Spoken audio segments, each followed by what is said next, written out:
Hello दोस्तों, जय हिंद। कैसे हैं आप लोग? आशा करता हूँ आप लोग अच्छे होंगे, स्वस्थ होंगे, मस्त होंगे, ज़बरदस्त होंगे। दोस्तों मैं क्रांति कुमार आप लोगों का आपके अपने ऑफिशियल स्टडी अड्डा चैनल पे एक बार फिर से हार्दिक स्वागत करता हूँ। दोस्तों आप लोग एक्सप्रेस सीरीज के अंतर्गत जीके जीएस प्रैक्टिस नंबर आज 9 पे हम लोग चर्चा करेंगे। दोस्तों जितने लोग जुड़ चुके हैं दोस्तों, सभी लोग क्लास को लाइक कर दें, शेयर कर दें दोस्तों। और अगर चैनल पर नए हैं तो दोस्तों चैनल को सब्सक्राइब भी करना ना भूलें। दोस्तों आइए दोस्तों आज की क्लास को स्टार्ट करते हैं। दोस्तों आज के मोटिवेशनल थॉट्स से दोस्तों क्लास स्टार्ट करने से पहले आप सभी लोग दोस्तों एक बार जितने लोग जुड़े हैं दोस्तों सभी लोग क्लास को लाइक ज़रूर कर दें जिससे हमारा मनोबल बढ़ सके। दोस्तों आइए आज की क्लास को देखते हैं। दोस्तों आज का मोटिवेशनल थॉट है दोस्तों, देखिए क्या कह रहा है।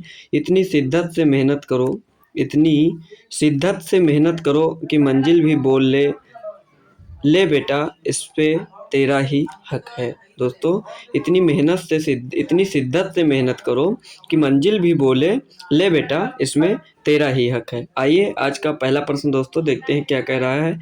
आज का पहला प्रश्न कह रहा है निम्नलिखित में से किसने चौसा के युद्ध में मुगल बादशाह हुमायूं को हराया था। दोस्तों निम्नलिखित में से किसने चौसा के युद्ध में मुगल बादशाह हुमायूं को हराया था। दोस्तों मिर्जा हकीम ने हराया था, सफ़ी वहीद शाह ने हराया था, शेर शाह ने हराया था या मिर्जा कामरान ने हराया था। दोस्तों तो इसका सही उत्तर क्या हो जाएगा? तो दोस्तों जो इसमें चौसा के युद्ध में मुगल बादशाह हुमायूं को जिसने हराया था वो थे हमारे शेर शाह सूरी जी। कौन था दोस्तों? शेर शाह सूरी ने दोस्तों हराया था किसको? मुगल बादशाह हुमायूं को। दोस्तों आइए देखते हैं चौसा का युद्ध जो है, यह युद्ध 26 जून 1539 को हुमायूं और फरीद खान जिसे शेरशाह सूरी के नाम के बीच लड़ा गया था। दोस्तों फरीद खान जो था दोस्तों उसका शेरशाह सूरी के बचपन का नाम था फरीद खान। दोस्तों शेरशाह सूरी के बीच लड़ा गया था।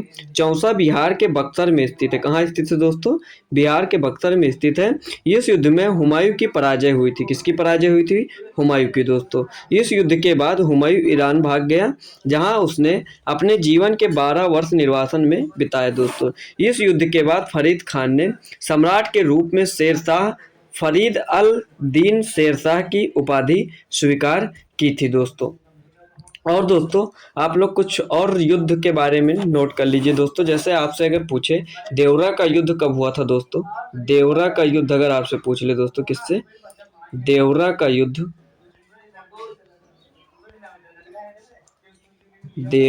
का युद्ध पूछे आपसे कब हुआ था। दोस्तों देवरा का युद्ध कब हुआ था दोस्तों अगर आपसे पूछ ले तो वो हुआ था 1531 ईस्वी में। कब हुआ था दोस्तों? 1531 ईस्वी में। एक मिनट दोस्तों मैं नए पेज पे दोस्तों लिख दे रहा हूँ देवरा का युद्ध। ये देखिए कुछ युद्ध महत्वपूर्ण दोस्तों सन लिख दे रहा हूँ, उसको भी आप लोग नोट कर लीजिए जो परीक्षा की दृष्टि से महत्वपूर्ण है। दोस्तों देवरा का युद्ध अगर आपसे पूछे देवरा का युद्ध कब हुआ था तो वो हुआ था 1531 ईस्वी में। दोस्तों कब हुआ था? 1531 ईस्वी में। चौसा का युद्ध पूछे आपसे, चौसा का युद्ध तो 1539 ईस्वी में। कब हुआ था? 1539 ईस्वी में। बिलग्राम का युद्ध पूछे आपसे, बिलग्राम दोस्तों बिलग्राम का युद्ध 1540 ईस्वी में। और सरहिंद का युद्ध अगर पूछे आपसे, सरहिंद का युद्ध पूछे आपसे, ये दोस्तों 1540 है तो ये हुआ था 1555 ईस्वी में। दोस्तों ये सन और ये युद्ध आपको कंफ्यूज करेंगे इसलिए आप लोग नोट कर लीजिए। दोस्तों 1531, 1540, 1540, 1555 में कौन सा युद्ध हुआ था। दोस्तों आइए दोस्तों अगला प्रश्न देखते हैं। प्रश्न नंबर 2 दोस्तों क्या कह रहा है? प्रश्न नंबर 2 दोस्तों कह रहा है निम्नलिखित में से किस वायसराय ने अगस्त 1940 में भारतीयों को अगस्त प्रस्ताव के रूप में जाने जाने वाला एक प्रस्ताव दिया था। दोस्तों दोस्तों लॉर्ड कर्जन ने, लॉर्ड मिंटो ने, लॉर्ड इरविन ने या लॉर्ड लिथगो ने दोस्तों। तो किसने दिया था दोस्तों? तो इसका सही उत्तर हो जाएगा लॉर्ड लिथगो ने दोस्तों अगस्त प्रस्ताव के रूप में जाने जाने वाला एक प्रस्ताव दिया था दोस्तों। आइए देखते हैं अगस्त प्रस्ताव क्या था दोस्तों। देखिए दोस्तों, भारत के वायसराय लॉर्ड लिथगो ने 8 अगस्त 1940 को शिमला से एक बयान जारी किया जिसे अगस्त प्रस्ताव के रूप में जाना जाता है। यह द्वितीय विश्व युद्ध के में भारतीयों के सहयोग को सुरक्षित करने का एक प्रयास था। उस समय विंस्टन चर्चिल इंग्लैंड के प्रधानमंत्री थे दोस्तों। और अगस्त प्रस्ताव के प्रावधान क्या थे दोस्तों? तो उसमें भारत के उद्देश्य के रूप में अधिराज का दर्जा, वायसराय की कार्यकारी परिषद में भारतीयों की संख्या बढ़ाई जाएगी और युद्ध के तुरंत बाद एक प्रतिनिधि संविधान निर्माण निकाय की नियुक्ति की जाएगी दोस्तों। ये था उस प्रस्ताव में दोस्तों। आइए अगला प्रश्न देखते हैं। लेकिन दोस्तों और एक महत्वपूर्ण बात यह है कि भारतीय राष्ट्रीय कांग्रेस ने अगस्त प्रस्ताव को अस्वीकार कर दिया था, क्योंकि पंडित नेहरू ने कहा अधिराज दर्जे की अवधारणा अब मृतप्राय हो चुकी है दोस्तों। साथ ही महात्मा गांधी ने कहा कि इस घोषणा ने राष्ट्रवादियों और ब्रिटिश शासकों के बीच की खाई को चौड़ा कर दिया दोस्तों। आइए अब अगला प्रश्न देखते हैं। प्रश्न नंबर 3 दोस्तों क्या कह रहा है? प्रश्न नंबर 3 कह रहा है केरल की दूसरी सबसे लंबी नदी भरतपुझा का दूसरा नाम क्या है जो पश्चिम से बहती हुई अरब सागर में गिरती है दोस्तों पूछ रहा है भरतपुझा का दूसरा नाम क्या है जो पश्चिम से बहती हुई अरब सागर में गिरती है? इतकरा, अयूरूर, पोन्नानी और कल्याई। तो दोस्तों इसका सही उत्तर क्या हो जाएगा? पोन्नानी दोस्तों। क्या पोन्नानी? ऑप्शन नंबर 3 इसका बिल्कुल करेक्ट आंसर हो जाएगा दोस्तों। आइए देखते हैं इसके बारे में दोस्तों। देखिए दोस्तों, भरतपुझा को नीला नदी या पोन्नानी नदी के नाम से भी जाना जाता है। भरतपुझा केरल की दूसरी सबसे लंबी नदी है जो 209 किलोमीटर की दूरी तक बहती है। यह तमिलनाडु के अनामलाई पहाड़ियों से निकलती है और अरब सागर में गिरने से पहले पलक्कड़ जिले से होकर बहती है। भरतपुझा कुल मिलाकर 250 किलोमीटर लंबा है, जिसमें से 41 किलोमीटर इसका स्रोत तमिलनाडु के साथ फैला हुआ है दोस्तों। आइए देखते हैं इसमें और कुछ नदियां दोस्तों। इतिकारा नदी जो है, इतिकरा दोस्तों नदी जो है दोस्तों, ये कहाँ है दोस्तों? अगर आपसे पूछे तो ये भी केरल के कोल्लम जिले में स्थित है। कहाँ पे? केरल के कोल्लम जिले में स्थित है दोस्तों। केरल के कोल्लम जिले में ये स्थित है दोस्तों। केरल के कोल्लम जिले में दोस्तों। अगर आपसे पूछे अयूरूर दोस्तों, ये भी केरल राज्य के पथानमथिट्टा जिले में स्थित है। कहाँ पे दोस्तों? ये केरल के पथानामथिट्टा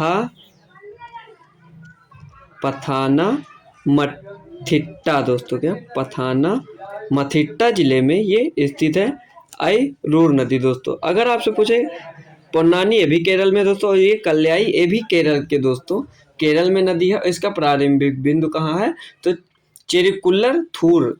क्या दोस्तों? चेरिकुल्लर-थूर में इसका प्रारंभिक बिंदु है दोस्तों। इसका दोस्तों ये भी केरल की नदी है। चारों नदियां जो है दोस्तों केरल की हैं दोस्तों। आइए अब अगला प्रश्न देखते हैं। प्रश्न नंबर 4 दोस्तों क्या कह रहा है? प्रश्न नंबर 4 पूछा है 2024 में 42वां रणजी ट्रॉफी खिताब किस टीम ने जीता है दोस्तों? क्या दोस्तों? 2024 में 42वां रणजी ट्रॉफी खिताब किस टीम ने जीता है? विदर्भ, दिल्ली, मुंबई, रेलवे। तो दोस्तों इसका सही उत्तर हो जाएगा मुंबई। ऑप्शन नंबर 3 बिल्कुल करेक्ट आंसर हो जाएगा दोस्तों। आइए प्रश्न नंबर 5 दोस्तों देखते हैं। प्रश्न नंबर 5 दोस्तों क्या कह रहा है? प्रश्न नंबर 5 कह रहा है नीलम शरण गौड़ को 2023 में किस विधा के लिए साहित्य अकादमी पुरस्कार से सम्मानित किया गया है? कविता के लिए, लघु कथाएं के लिए, उपन्यास के लिए या निबंध के लिए? तो दोस्तों जो नीलम शरण गौड़ है उनको 2023 में किस विधा साहित्य अकादमी पुरस्कार से सम्मानित किया गया है? तो वो है उपन्यास। ऑप्शन नंबर 3 बिल्कुल करेक्ट आंसर हो जाएगा दोस्तों। आइए देखते हैं।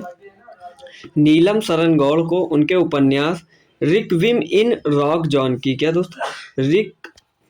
देख लीजिए, रिक्विम इन रॉक जानकी के लिए साहित्य अकादमी पुरस्कार मिला। उपन्यास श्रेणी 2023 में साहित्य अकादमी पुरस्कारों में मान्यता प्राप्त साहित्यिक विधाओं में से एक है दोस्तों। जो उपन्यास इनका था रिक्विम इन रॉक जानकी दोस्तों। और जो दोस्तों आइए अगला प्रश्न देखते हैं, प्रश्न नंबर 6 दोस्तों क्या कह रहा है। प्रश्न नंबर 6, प्रश्न नंबर 6 कह रहा है, गांधी ने क्रिप्स मिशन को पोस्ट डेटेड चेक के रूप में क्यों वर्णित किया। गांधी ने क्रिप्स मिशन को पोस्ट डेटेड चेक के रूप में क्यों वर्णित किया है दोस्तों। ऑप्शन देख लीजिए, चूंकि इसने गवर्नर जनरलों की सर्वोच्चता को बराबर रखा था। दूसरा है चूंकि इसने युद्ध के बाद अधिराज का दर्जा दिया था। तीसरा है चूंकि इसने संविधान सभा की स्थापना का आह्वान किया, जहां मुख्य रूप से भारतीय संविधान का फैसला करेंगे दोस्तों।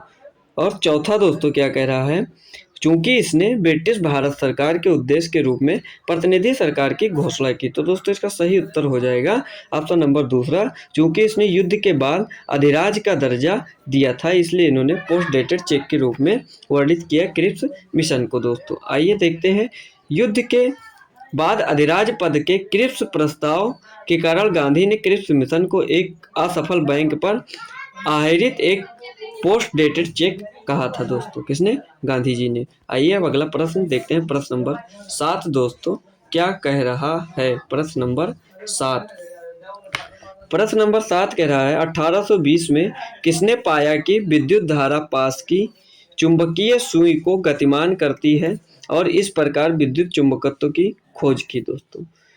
1820 में किसने पाया कि विद्युत धारा पास की चुंबकीय सुई को गतिमान करती है और इस प्रकार विद्युत चुंबकत्व की खोज की?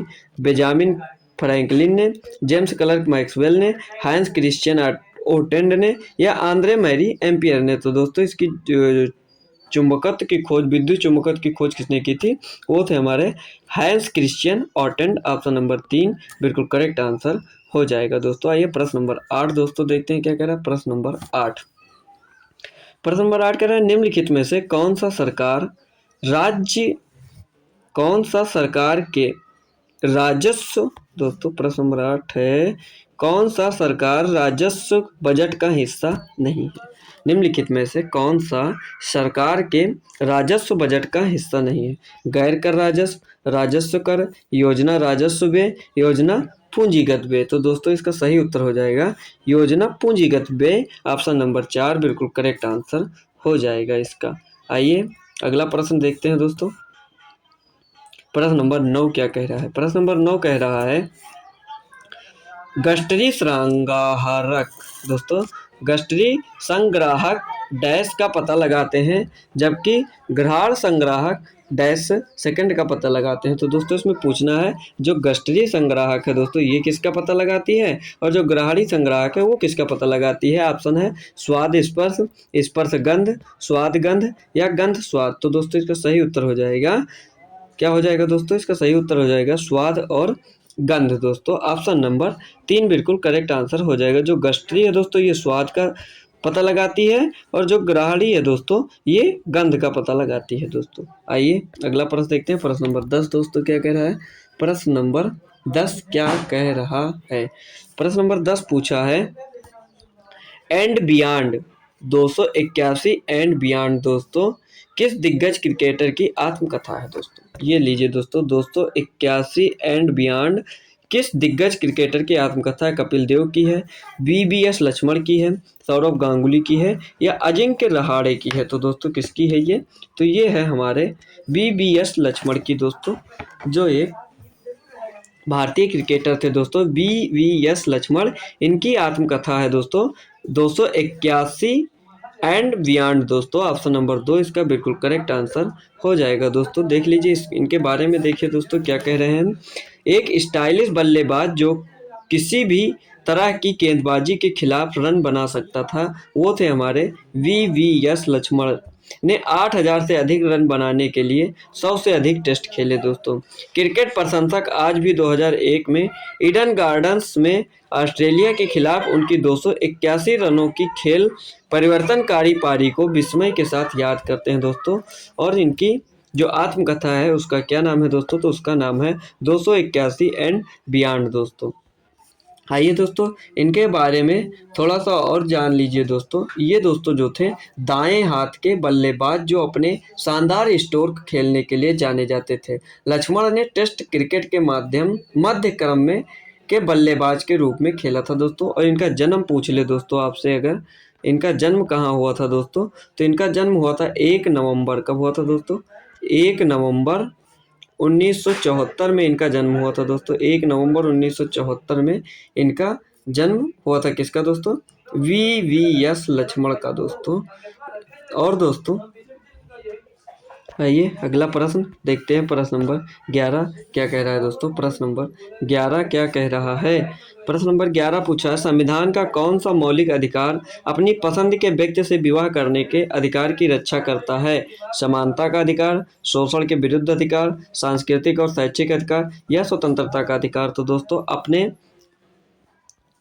अपनी पसंद के व्यक्ति से विवाह करने का अधिकार कौन देता है? वो देता है स्वतंत्रता का अधिकार। ऑप्शन नंबर 4 बिल्कुल करेक्ट हो जाएगा दोस्तों। आइए देखते हैं दोस्तों इसमें जो स्वतंत्रता का अधिकार है दोस्तों, क्या है दोस्तों? स्वतंत्रता का अधिकार जो ऑप्शन नंबर 4 ये है, बिल्कुल सही हो जाएगा। ये अनुच्छेद 19 से 22 में शामिल है दोस्तों। स्वतंत्रता का अधिकार जो है कहाँ से कहाँ तक है दोस्तों? अनुच्छेद दोस्तों 19 से 22 तक दोस्तों, 19 से 22 तक दोस्तों ये शामिल है दोस्तों। और दोस्तों विवाह करने का अधिकार पूर्ण नहीं है, कानून विवाह को विनियमित करते हैं। जो कानून है दोस्तों वो विवाह को विनियमित करते हैं, सरकार ने सर्वोच्च न्यायालय को बताया है दोस्तों। आइए अगला प्रश्न देखते हैं। प्रश्न नंबर 12 क्या कह रहा है दोस्तों? प्रश्न नंबर 12 कह रहा है, किस तिथि को संविधान सभा के सदस्यों ने भारत के संविधान पर अपने हस्ताक्षर किए थे दोस्तों? 23 जनवरी 1950 को, 24 जनवरी 1950, 25 जनवरी 1950 या 22 जनवरी 1950 को दोस्तों? तो दोस्तों इसका सही उत्तर हो जाएगा, क्या हो जाएगा दोस्तों इसका सही उत्तर? 24 जनवरी 1950 को दोस्तों। कब हस्ताक्षर किए थे? 24 जनवरी 1950 को संविधान सभा के सदस्यों ने भारत के संविधान पर अपने हस्ताक्षर किए थे दोस्तों। आइए अब अगला प्रश्न देखते हैं। प्रश्न नंबर 13 क्या कह रहा है? प्रश्न नंबर 13 दोस्तों क्या कह रहा है? प्रश्न नंबर 13 कह रहा है, दिल्ली सल्तनत के संबंध में शासक पूर्वाधिकारी का निम्नलिखित में से कौन सा संयोजन सही है दोस्तों? अलाउद्दीन खिलजी, जलालुद्दीन खिलजी, इल्तुतमिश बलबन, मोहम्मद तुगलक, फिरोज शाह तुगलक या गयासुद्दीन तुगलक या मोहम्मद तुगलक? तो दोस्तों इसमें जो सही है वो हमारा ये गलत, ये गलत, ये गलत। सही क्या है? अलाउद्दीन खिलजी, जलालुद्दीन खिलजी दोस्तों। पहला नंबर ऑप्शन बिल्कुल करेक्ट है इसका दोस्तों। आइए दोस्तों देखते हैं अगला प्रश्न। प्रश्न नंबर 14 क्या कह रहा है? प्रश्न नंबर 14 कह रहा है, सिदो, जो सिदो है दोस्तों शब्द का प्रयोग जूडो में डैश के लिए किया जाता है? साधारण दंड के लिए, फेंकने के कौशल के लिए, रक्षात्मक कौशल या अंक दोस्तों? तो दोस्तों इसका सही उत्तर क्या हो जाएगा? इसका सही उत्तर हो जाएगा साधारण दंड। ऑप्शन नंबर 1 बिल्कुल करेक्ट आंसर हो जाएगा दोस्तों। आइए देखते हैं सिडो क्या है दोस्तों। देखिए सिडो जूडो में एक मामूली जुर्माना है जो किसी खिलाड़ी को छोटे मोटे नियम तोड़ने या रेफरी के निर्देशों का पालन न करने पर दिया जाता है। यह खिलाड़ी को अपना व्यवहार सुधारने के लिए चेतावनी है और यदि वे नियम तोड़ना जारी रखते हैं तो उन्हें और अधिक गंभीर दंड दिया जा सकता है दोस्तों। आइए अब अगला प्रश्न देखते हैं। प्रश्न नंबर 15। प्रश्न नंबर 15 कह रहा है, अभिलंब किरण, आपतित किरण और परावर्तित किरण डैश में एक ही तल पर होते हैं? परावर्तन में, अपवर्तन में, अपवर्तक सूचकांक में, परावर्तन और अपवर्तन दोनों में दोस्तों? तो इसका सही उत्तर हो जाएगा अपवर्तन। क्या हो जाएगा दोस्तों? नहीं सॉरी, अपवर्तन है, परावर्तन। ऑप्शन नंबर 1 बिल्कुल करेक्ट आंसर हो जाएगा। अभिलंब किरण, आपतित किरण और परावर्तित किरण परावर्तन में एक ही तल पर होते हैं दोस्तों। आइए देखते हैं, देख लीजिए दोस्तों। परावर्तन, जब प्रकाश की किरणें समतल सतह पर पड़ती हैं तो उसी माध्यम में अपने पथ से विचलित हो जाती हैं, या जब प्रकाश की किरण समतल सतह पर आपतित होती है तो वापस उसी माध्यम में परावर्तित हो जाती है, इसे परावर्तन कहते हैं दोस्तों। आइए अगला प्रश्न देखते हैं। प्रश्न नंबर 16 दोस्तों क्या कह रहा है? प्रश्न नंबर 16 कह रहा है, निम्नलिखित में से कौन अर्थव्यवस्था के प्राथमिक क्षेत्र से संबंधित नहीं है दोस्तों? वानिकी, दुग्धालय, मत्स्य या बैंकिंग। तो दोस्तों जो प्राथमिक क्षेत्र से संबंधित नहीं है वो है हमारा बैंकिंग। ऑप्शन नंबर 4 बिल्कुल करेक्ट आंसर हो जाएगा दोस्तों। तो दोस्तों ये जो बैंकिंग है दोस्तों, ये द्वितीयक क्षेत्र की गतिविधि, किसकी दोस्तों? द्वितीयक क्षेत्र की गतिविधि है बैंकिंग दोस्तों। आइए देखते हैं अगला प्रश्न, प्रश्न नंबर 17 क्या कह रहा है। प्रश्न नंबर 17 कह रहा है, निम्नलिखित में से गुप्त वंश के सिक्कों पर विचार कीजिए। राजा और रानी के प्रकार के सिक्के, अश्वमेध प्रकार के सिक्के, गीत काव्यकार प्रकार के सिक्के दोस्तों। तो समुद्रगुप्त द्वारा उपयुक्त में से किस प्रकार के सिक्के जारी किए गए थे दोस्तों? तो ये आप 3 दोस्तों हैं और इसमें से आपको ऑप्शन चुनने हैं कि कौन कौन सही है। तो दोस्तों इसमें से दोस्तों पहला नहीं होगा और केवल दूसरा और तीसरा सही है। अश्वमेध प्रकार के सिक्के और गीत काव्यकार प्रकार के सिक्के जो थे वो समुद्रगुप्त द्वारा उपयुक्त में लाए गए थे दोस्तों। ऑप्शन नंबर 3 बिल्कुल करेक्ट आंसर हो जाएगा दोस्तों। आइए अगला प्रश्न देखते हैं, प्रश्न नंबर 18 दोस्तों क्या कह रहा है। प्रश्न नंबर 18 कह रहा है, भारत में लोकसभा के सदस्य के रूप में निर्वाचित होने के लिए न्यूनतम आयु की आवश्यकता है। 18 वर्ष, 25 वर्ष, 30 वर्ष या 35 वर्ष। तो दोस्तों इसका सही उत्तर हो जाएगा ऑप्शन नंबर 2 25 वर्ष दोस्तों। कितना? 25 वर्ष दोस्तों इसका सही उत्तर हो जाएगा दोस्तों। लोकसभा के सदस्य के रूप में निर्वाचित होने के लिए न्यूनतम आयु 25 वर्ष है दोस्तों। आइए अगला प्रश्न देखते हैं, प्रश्न नंबर 19 दोस्तों क्या कह रहा है। प्रश्न नंबर 19 कह रहा है, निम्नलिखित में से किस स्थान पर प्रथम बौद्ध संगीति का आयोजन किया गया था? कश्मीर में, गया में, राजगिरी में या पाटलिपुत्र में दोस्तों। तो इसका सही उत्तर हो जाएगा जो बौद्ध सभा मतलब बौद्ध संगीति का आयोजन प्रथम जो हुई थी वो हुई थी राजगिरी। ऑप्शन नंबर 3 बिल्कुल करेक्ट आंसर हो जाएगा दोस्तों। ये देखिए दोस्तों, यह गौतम बुद्ध के निधन के बाद वरिष्ठ बौद्ध भिक्षुओं की एक सभा थी। किसकी दोस्तों? वरिष्ठ बौद्ध भिक्षुओं की एक सभा थी दोस्तों। इसे 483 ईसा पूर्व में राजगृह, वर्तमान में राजगिरी में सट्टापानी गुफाओं यानी सत्तापड़ गुहा में हर्यक वंश के राजा अजातशत्रु के संरक्षण में आयोजित किया गया था। महाकश्यप बुद्ध के शिष्य बौद्ध भिक्षु थे जिन्होंने पहली संगीति की अध्यक्षता की थी दोस्तों। पहली बौद्ध संगीति की अध्यक्षता किसने की थी? उन्होंने की थी महाकश्यप ने दोस्तों। संगीति का प्राथमिक उद्देश्य भगवान बुद्ध की शिक्षा को संरक्षित करना था दोस्तों। आइए अगला प्रश्न देखते हैं, प्रश्न नंबर 20 दोस्तों क्या कह रहा है। प्रश्न नंबर 20 दोस्तों क्या कह रहा है। प्रश्न नंबर 20 कह रहा है, वर्ष 2022 के लिए लैंगिक असमानता सूचकांक GII दोस्तों पर 193 देशों के बीच भारत का स्थान कौन सा था दोस्तों? तो दोस्तों लैंगिक असमानता सूचकांक में भारत का जो स्थान था दोस्तों 2022 में वो था ऑप्शन नंबर 2 108वां स्थान था दोस्तों। किसका? भारत का दोस्तों। ऑप्शन नंबर 2 प्रश्न नंबर 20 का बिल्कुल करेक्ट आंसर हो जाएगा दोस्तों। आइए देखते हैं अगला प्रश्न, प्रश्न नंबर 21 दोस्तों क्या कह रहा है। प्रश्न नंबर 21 दोस्तों, प्रश्न नंबर 21 पूछ रहा है, 1909 के मार्ले मिंटो सुधार के बारे में निम्नलिखित कथनों पर विचार कीजिए। पहला कथन क्या है? इसने विधान परिषदों में निर्वाचित भारतीयों की संख्या में वृद्धि करके सीमित स्वशासन की व्यवस्था की। दूसरा कह रहा है, यह ब्रिटिश भारत में सभी संवैधानिक सुधारों में सबसे अल्पकालिक था दोस्तों।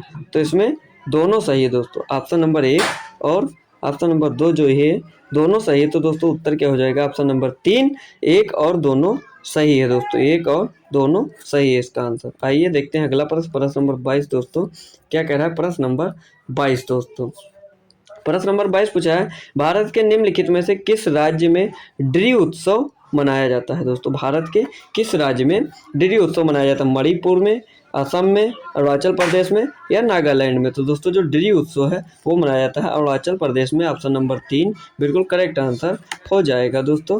देख लीजिए दोस्तों इसके बारे में क्या कह रहा है। कह रहा है दोस्तों, अरुणाचल प्रदेश में 0 जिले, अरुणाचल प्रदेश में एक 0 जिला है दोस्तों। क्या? 0 जिले में ड्री उत्सव मनाया जाता है। यह अपातानी जनजाति दोस्तों, कौन सी जनजाति? अपातानी जनजाति का एक महत्वपूर्ण कृषि उत्सव है दोस्तों। यह लोकप्रिय उत्सव 5 जुलाई को मनाया जाता है। 3 दिन तक चलने वाले इस उत्सव में मेहमानों और प्रतिभागियों को खीरा बांटा जाता है दोस्तों। आइए और देखें तो दोस्तों इसमें जो मणिपुर है दोस्तों, इसमें इसका एक उत्सव है दोस्तों, मणिपुर का एक उत्सव है दोस्तों।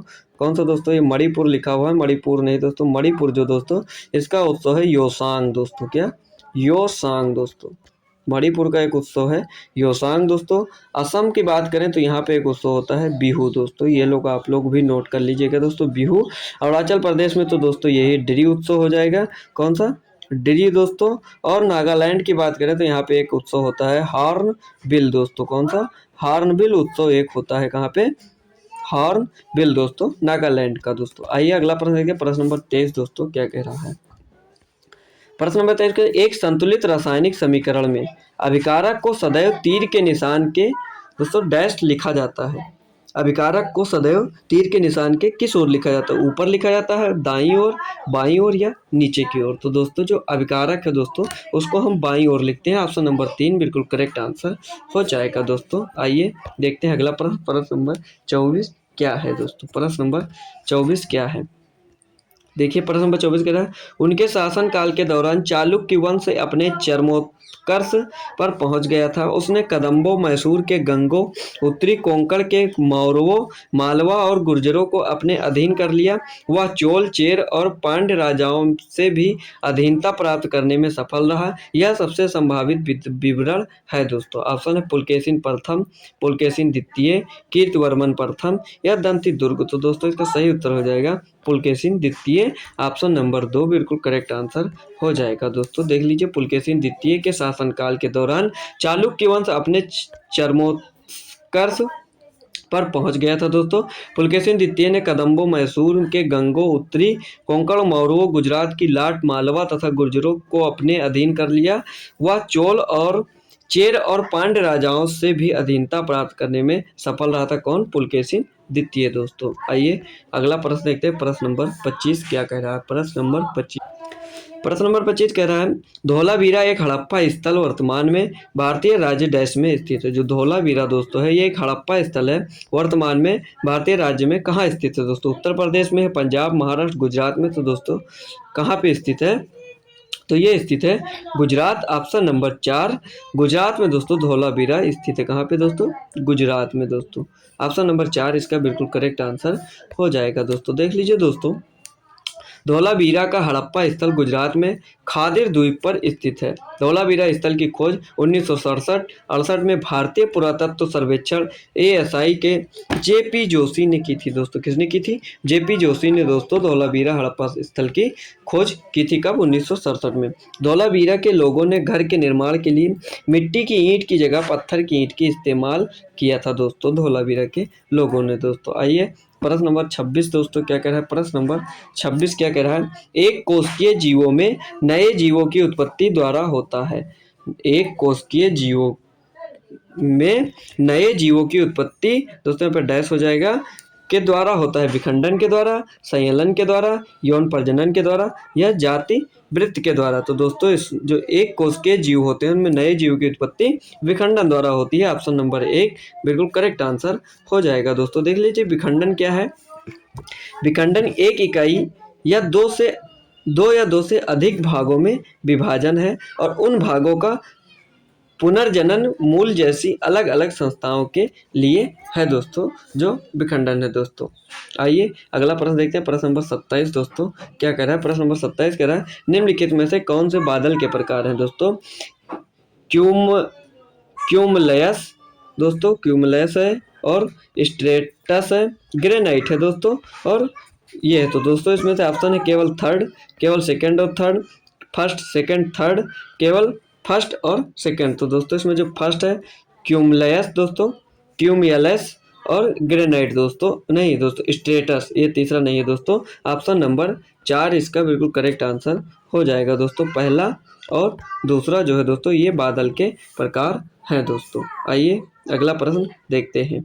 इसमें दोस्तों बता दें आपको जो कि ये क्यूमुलस दोस्तों जो बादल है दोस्तों ये फूले हुए बादल होते हैं जो कभी कभी तैरते हुए कपास के टुकड़ों की तरह दिखते हैं दोस्तों। आइए दोस्तों, जो स्ट्रेटस बादल है दोस्तों, ये है जो निम्न स्तर के बादल होते हैं जो एक समान आधार के साथ क्षैतिज परत की विशेषता रखते हैं, जो बढ़ते थर्मल द्वारा गठित संवहनी या संचनी बादलों के विपरीत होते हैं दोस्तों। आइए अगला प्रश्न देखते हैं। प्रश्न नंबर 28 दोस्तों क्या कह रहा है? प्रश्न नंबर 28 कह रहा है, भारतीय संविधान के किस अनुच्छेद के तहत प्रधानमंत्री मंत्रिपरिषद का प्रमुख होता है? अनुच्छेद 52, अनुच्छेद 377, अनुच्छेद 60 या अनुच्छेद 74? तो दोस्तों इसका सही उत्तर हो जाएगा अनुच्छेद 74, ऑप्शन नंबर 4 बिल्कुल करेक्ट आंसर हो जाएगा। दोस्तों देख लीजिए, अनुच्छेद 74 फर्स्ट में कहा गया है कि राष्ट्रपति को सहायता और सलाह देने के लिए प्रधानमंत्री के साथ एक मंत्रिपरिषद होगी जो अपने कार्यों के प्रयोग में ऐसी सलाह के अनुसार कार्य करेगा। इसलिए अनुच्छेद 74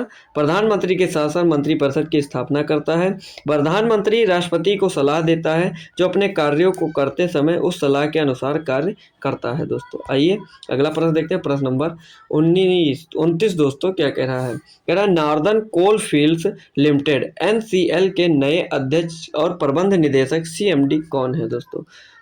तो दोस्तों इसका सही उत्तर क्या होगा? ऑप्शन है Abhay Patnaik, K Shanmuga Sundaram, SR Patil, B Sai Ram. दोस्तों तो इसका सही उत्तर हो जाएगा B Sai Ram, option number 4 बिल्कुल करेक्ट आंसर हो जाएगा। दोस्तों नॉर्दर्न कोलफील्ड लिमिटेड NCL के नए अध्यक्ष और प्रबंध निदेशक जो है वो है बी साई राम। दोस्तों आइए अगला प्रश्न देखते हैं। प्रश्न नंबर 30 दोस्तों क्या कह रहा है? प्रश्न नंबर 30, एटलस पर्वत किस महाद्वीप में स्थित है? अफ्रीका में, उत्तर अमेरिका में, दक्षिण अमेरिका में, ऑस्ट्रेलिया में? तो दोस्तों जो एटलस पर्वत है दोस्तों वो अफ्रीका महाद्वीप में स्थित है। कहाँ पे दोस्तों? अफ्रीका, ऑप्शन नंबर 1 बिल्कुल करेक्ट आंसर हो जाएगा। दोस्तों आइए, एटलस पर्वत अफ्रीका महाद्वीप में स्थित है। दोस्तों कहाँ पे स्थित है? अफ्रीका महाद्वीप में। वे मोरक्को, अल्जीरिया और ट्यूनीसिया सहित उत्तरी अफ्रीका के कई देशों में फैले हुए हैं। पर्वत श्रृंखला का नाम ग्रीक पौराणिक कथाओं के टाइटन एटलस के नाम पर रखा गया है। दोस्तों एटलस पर्वत भूमध्य सागरीय तट और सहारा रेगिस्तान के बीच एक प्राकृतिक अवरोध का निर्माण करता है। दोस्तों आइए 31 प्रश्न नंबर क्या कह रहा है? दोस्तों देखिए, प्रधानमंत्री जनधन योजना किसके द्वारा संचालित है? जो प्रधानमंत्री जनधन योजना है वो किसके द्वारा संचालित है? दोस्तों अनुसूचित वाणिज्य बैंक, वित्त सेवा विभाग, वित्त मंत्रालय, ग्रामीण विकास मंत्रालय, भारतीय रिजर्व बैंक के द्वारा। तो दोस्तों जो प्रधानमंत्री जनधन योजना है वो संचालित है दोस्तों वित्त सेवा विभाग, वित्त मंत्रालय द्वारा, ऑप्शन नंबर 2 बिल्कुल करेक्ट आंसर हो जाएगा। दोस्तों आइए देखते हैं इसके बारे में। दोस्तों सरकार ने अगस्त 2014 में वित्तीय समावेश के लिए राष्ट्रीय मिशन NMFI प्रधानमंत्री जनधन योजना PMJDY की शुरुआत की थी। दोस्तों आइए अगला प्रश्न देखते हैं। प्रश्न नंबर 32 दोस्तों क्या कह रहा है? प्रश्न नंबर 32 कह रहा है, मोहिनी अट्टम में डैश हाथ की मुद्राएं होती हैं जो मुख्य रूप से हस्तलक्षण दीपिका पाठ से अपनाई गई है। दोस्तों 18, 24, 20, 28। तो दोस्तों इसका सही उत्तर क्या होगा? सही उत्तर हो जाएगा 24। दोस्तों मोहिनी अट्टम में दोस्तों 24 हस्तकलाएं होती, कितनी दोस्तों? 24 हाथ की मुद्राएं होती हैं जो मुख्य रूप से हस्तलक्षण दीपिका पाठ से अपनाई गई है। दोस्तों ऑप्शन नंबर 3 इसका बिल्कुल करेक्ट आंसर हो जाएगा। दोस्तों देखिए दोस्तों, इसकी शाब्दिक व्याख्या मोहिनी के नृत्य के रूप में की जाती है। यह केरल में उत्पन्न हुए 2 शास्त्रीय नृत्य रूपों में से एक है, दूसरा कथकली है। दोस्तों मोहिनी अट्टम में 24 हस्त मुद्राएं होती हैं जो मुख्य रूप से हस्तलक्षण दीपिका पाठ से अपनाए गए हैं। यह नाट्य शास्त्र की लास्य शैली पर आधारित है। दोस्तों आइए प्रश्न नंबर 33 देखते हैं। दोस्तों क्या कह रहा है? प्रश्न नंबर 33 दोस्तों देखिए क्या कह रहा है? प्रश्न नंबर 33 कह रहा है, स्वतंत्रता, समानता और बंधुत्व के आदर्श। दोस्तों प्रश्न नंबर 33 कह रहा है, स्वतंत्रता, समानता और बंधुत्व के आदर्श किस क्रांति के आदर्श वाक्य के रूप में उत्पन्न हुए हैं? चीनी क्रांति, अमेरिकी क्रांति, फ्रेंच क्रांति या रूसी क्रांति? तो दोस्तों इसका सही उत्तर हो जाएगा, तो दोस्तों इस प्रश्न का सही उत्तर होने वाला है फिर ऑप्शन नंबर 3 फ्रेंच क्रांति दोस्तों, ऑप्शन नंबर 3 फ्रेंच क्रांति। स्वतंत्रता, समानता और बंधुत्व के आदर्श किस क्रांति के आदर्श वाक्य के रूप में उत्पन्न हुई, तो वो हुई फ्रेंच क्रांति दोस्तों। स्वतंत्रता, समानता देख लो दोस्तों, स्वतंत्रता, समानता और बंधुत्व के आदर्श फ्रांसीसी क्रांति के आदर्श वाक्य के रूप में उत्पन्न हुए, जो 1789 में शुरू हुई। यह सिद्धांत पुराने आदेश की असमानताओं के पार करते हुए अपने नागरिकों के अधिकारों और समानता पर आधारित समाज के लिए क्रांतिकारी आकांक्षाओं के प्रतीक बन गए दोस्तों। आइए अगला प्रश्न देखते हैं। प्रश्न नंबर 34 दोस्तों क्या कह रहा है, प्रश्न नंबर 34 कह रहा है डैश प्लास्टिक मनी का एक उदाहरण है। कौन सा दोस्तों जो है वो प्लास्टिक मनी का एक उदाहरण है दोस्तों, कानूनी निविदा, नकदी, क्रेडिट कार्ड, सिक्के। तो दोस्तों प्लास्टिक मनी का उदाहरण है क्रेडिट कार्ड दोस्तों। ऑप्शन नंबर 3 बिल्कुल करेक्ट आंसर हो जाएगा दोस्तों। देख लीजिए इसके बारे में दोस्तों, प्लास्टिक मनी से तात्पर्य भौतिक नकदी के बजाय विनिमय के माध्यम के रूप में प्लास्टिक कार्ड, आमतौर पर क्रेडिट या डेबिट कार्ड के उपयोग से है दोस्तों। क्रेडिट कार्ड प्लास्टिक मनी का एक सामान्य उदाहरण है, क्योंकि ये उपभोक्ताओं को भौतिक मुद्रा ले जाए बिना खरीदारी करने की अनुमति देते हैं दोस्तों। कौन से, क्रेडिट कार्ड, जो प्लास्टिक मनी का एक उदाहरण है दोस्तों। आइए प्रश्न नंबर 35 दोस्तों, और इस प्रैक्टिस सेट का लास्ट क्वेश्चन देखिए दोस्तों क्या कह रहा है। त्रिपक्षीय संघर्ष, जिसे कन्नौज त्रिकोण युद्ध के रूप में भी जाना जाता है दोस्तों, 8वीं और 9वीं शताब्दी में इन 3 महान भारतीय राजवंशों में से किसके बीच हुआ था दोस्तों। परमार, चौहान, गढ़वाल, पाल प्रतिहार, राष्ट्रकूट, पांड्य प्रतिहार और राष्ट्रकूट, चोल प्रतिहार और राष्ट्रकूट। तो दोस्तों वो जो 3 महान भारतीय राजवंश थे वो थे पाल, प्रतिहार और राष्ट्रकूट। ऑप्शन नंबर 2 बिल्कुल करेक्ट आंसर हो जाएगा दोस्तों इसका। और जो दोस्तों ये थे कन्नौज के जो त्रिपक्षीय संघर्ष हुआ था, ये बंगाल के पाल थे दोस्तों। कहाँ के, बंगाल के पाल।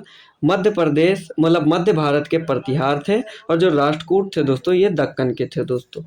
ये दोस्तों आज के प्रश्न थे दोस्तों। आशा करता हूँ आप लोगों को वीडियो पसंद आई होगी। अगर वीडियो पसंद आई तो दोस्तों वीडियो को लाइक करें, और एक बार दोस्तों क्लास कैसी लगी ये आप लोग कमेंट में ज़रूर बताइएगा दोस्तों। जय हिंद, जय भारत।